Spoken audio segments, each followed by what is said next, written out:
प्यारे 10वीं कक्षा के भैया बहन, ध्यान दीजिएगा। आप लोग अपठित गद्यांश चाहे पठित गद्यांश जो भी पढ़ते हैं उसमें विशेषण और विशेष प्राय वाक्य में रहता है। और आज हम लोग पुल्लिंग शब्दों में विशेषण विशेष देखेंगे जो वाक्य में प्रयुक्त हैं। एक विशेषण है संख्यावाचक और दूसरा विशेषण है सर्वनामिक। एकः यानी संख्या, एकः बालकः इत्यादि। सर्वनामिक माने एषः और सः, ये रूप लेकर के आज हम लोग विशेषण विशेष के बारे में गंभीरता से अध्ययन करेंगे। जब आप सीरियस होकर के गंभीर भाव से पढ़ेंगे तो इसकी व्यापक जानकारी आपको हो जाएगी। इसमें कहीं कोई आपको नया वाक्य आएगा और नए शब्द आएंगे तो विशेषण विशेष मिलाने की बुद्धि आएगी। विशेषण और विशेष में लिंग विभक्ति वचन की समानता होती है। लिखने में अक्षरों के उच्चारण की भिन्नता होती है। सर्वनामों का रूप सहतम तेन तस्मै तस्मात् तस्य तस्मिन्, संज्ञाओं का रूप अहम एन आय आत्स्य ए इत्यादि लेकर के होगा। तो ये चीज़ को एक बार पुनः याद कर लेना है और इसको एक साथ संयोजित करके विशेषण विशेष के रूप में लिखते चलना है।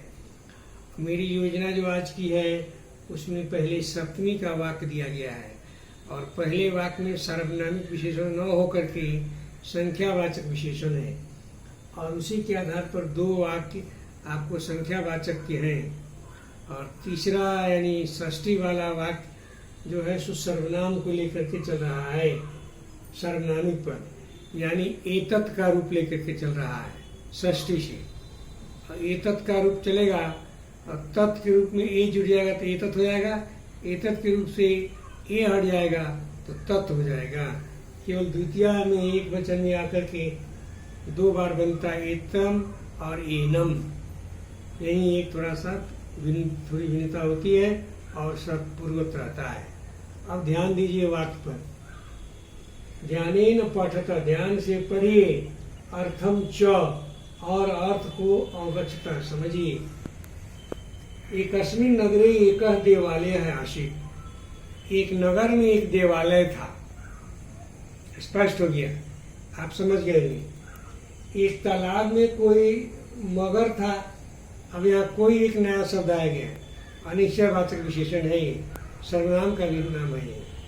तो कश्चित माने कोई, पुल्लिंग में, ये ध्यान देंगे। एक वृक्ष पर एक बानर था, रहता था।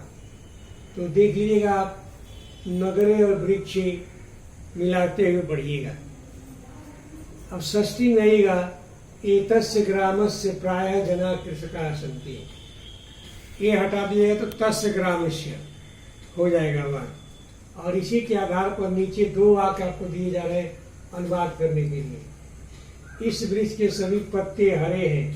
पत्रम पत्रे पत्राणि सर्वम सर्वे सर्वाणि, विशेषण विशेष। इस वृक्ष के यहाँ भी विशेषण विशेष। यहाँ गुणवाचक है, रूपवाचक है, यहाँ जो है सो सर्वनामिक है। इस उपवन के सभी पुष्प सुंदर हैं। सर्वाणी पुष्पाणी सुंदराणी, इस उपवन की भी विशेषण विशेष सर्वनामी। एक तस्मात् वृक्षात् एकम फलम अधः अपतत्। तो इसी के आधार पर इसका अर्थ समझिए। इस सीढ़ी से यानी सोपानात्, सोपान माने सीढ़ी होता है। एक युवक नीचे गिर पड़ा। इसके लिए शब्द बताने की जरूरत नहीं है। इस बिल से, बिल शब्द संस्कृत है, एक सर्प बाहर आया। बाहर का संस्कृत बही है, बही आया का दिया हुआ है। तस्मै भिक्षुकाय त्वं भिक्षाम यच्छसि, उस भिक्षुक को तुम भिक्षा देते हो। और ये तस्मै हो जाएगा तो इस भिक्षुक को, तस्मै ये तस्मै दोनों साथ चल रहा है। इस छात्र को, उस छात्र को दोनों साथ ले सकते हैं। तुम पुस्तक देते हो, देती हो। इस बालक को, उस बालक को, दो वाक्य हो जाएगा। तुम मिठाई देते हो, देती हो। ये तेन युवकेन सह, ये हटा दीजिए, तेन युवकेन सह एक अन्य युवका अस्ति, उस युवक के साथ, इस युवक के साथ एक दूसरा युवक है। तो इस और उसका अंतर, इस रहेगा तो ये तेना ये युक्त हो जाएगा, और उस रहेगा तो ये हटा रहेगा। एनम व्याघ्रम दृष्टवा, इस बाघ को देखकर, तम व्याघ्रम दृष्टवा, उस बाघ को देखकर, सर्वे मृगा पलायिता, इस तरह इस सैनिक को उस सैनिक को देखकर सभी आतंकी भाग गए। इस बिडाल को उस बिडाल को देखकर सभी मूसक चूहे भाग गए। इस तरह से है।